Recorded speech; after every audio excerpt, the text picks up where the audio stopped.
everybody, today we're just going to make a quick video, ZH70D, how to put a quick attach on, a hydraulic quick attach for those that have machines that you want to put a hydraulic quick attach on later. They're not overly complicated. You're just running hydraulics from the valve body to the supply and then 12 volt power. But we're going to give you a step-by-step here on a 70.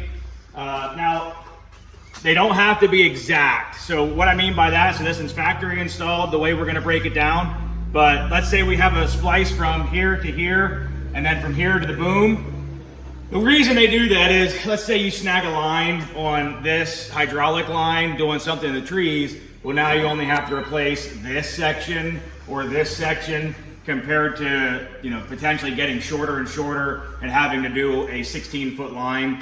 There's nothing wrong with doing that. I actually, the one I suggest is from here to the dipper. I like having a splice between here to the dipper because when you're digging, you're always down there in the mud catching stones and stuff. So starting off with the hydraulic quick attach is mounted obviously on the boom itself. And then off of the hydraulic quick attach, we run two 90s, 90 on each side. So that first line is about 36 inches and it just wraps up into these hard lines.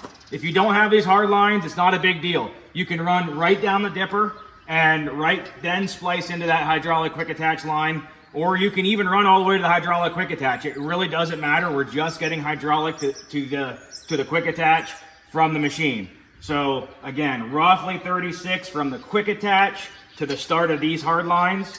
And then the hard lines, they're about 2 feet long, and we're going to come into the first splice into our section.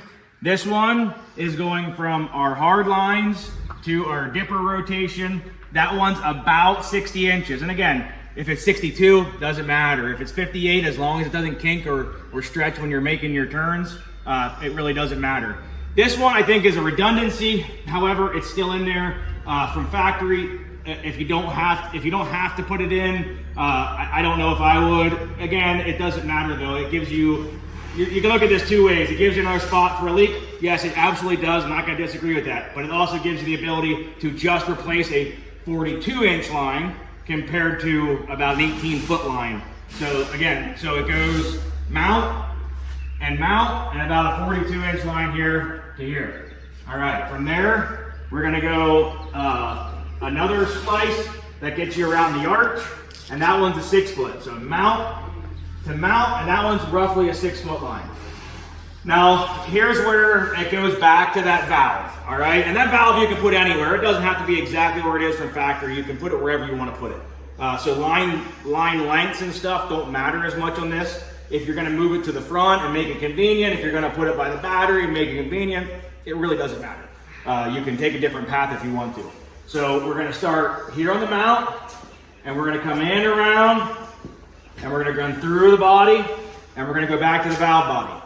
Now from there, I'm gonna grab the camera and I'm gonna kind of show you the return and then where the supply starts. Actually, we'll just do it this way. So the supply is gonna come off of the high pressure valve back here, and it's teed in to the supply. So all this is we got a T right here, and we're getting our supply from here. And then this line is about 76, 78 inches, but they run it kind of weird because they come up around the front and then they come straight into that valve. If you're going to move your valve into here, you can get away with about a 4 foot line.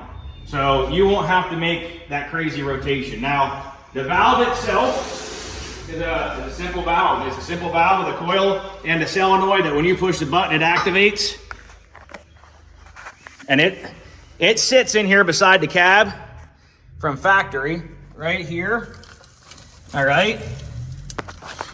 And then it just ties in there the T to the tank. All right. And that little line there, I don't know, I'd say it's about 28 to 30 inches. So you just got the solenoid and your two lines here in the back. Those ones there, 1 and 2, are just the ones that go to the boom. Obviously this guy here is going up to the tank.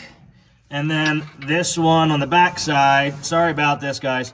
This one on the back side, that one is going to that high pressure side, so supply side.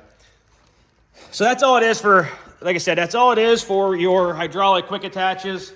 You're just running into that solenoid or that valve that solenoid, that coil, or all that activate them.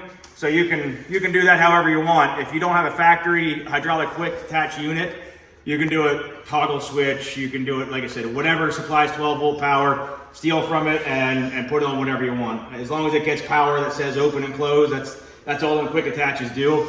So that's it. That's how you're gonna throw a hydraulic quick attach on.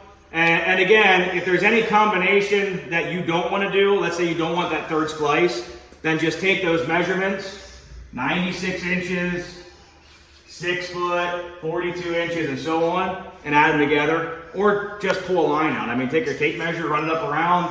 As long as it's that combination off of that solenoid or that valve, I did that like 5 times now, you're gonna get power to your quick attach. And then the quick attach just bolts on where your bucket is, and then you grab it with you grab the bucket with your quick attach. So that's about it. As you can see, we're doing assembly today. We've got a 70, we're gonna set the cab, hook all the computer up, hook all of our panels up, and we're gonna have these guys out here for the customers this week. If you guys are interested, give us a call, 570-837-1003 or 570-837-1016. We'll catch you guys later, and thanks for watching.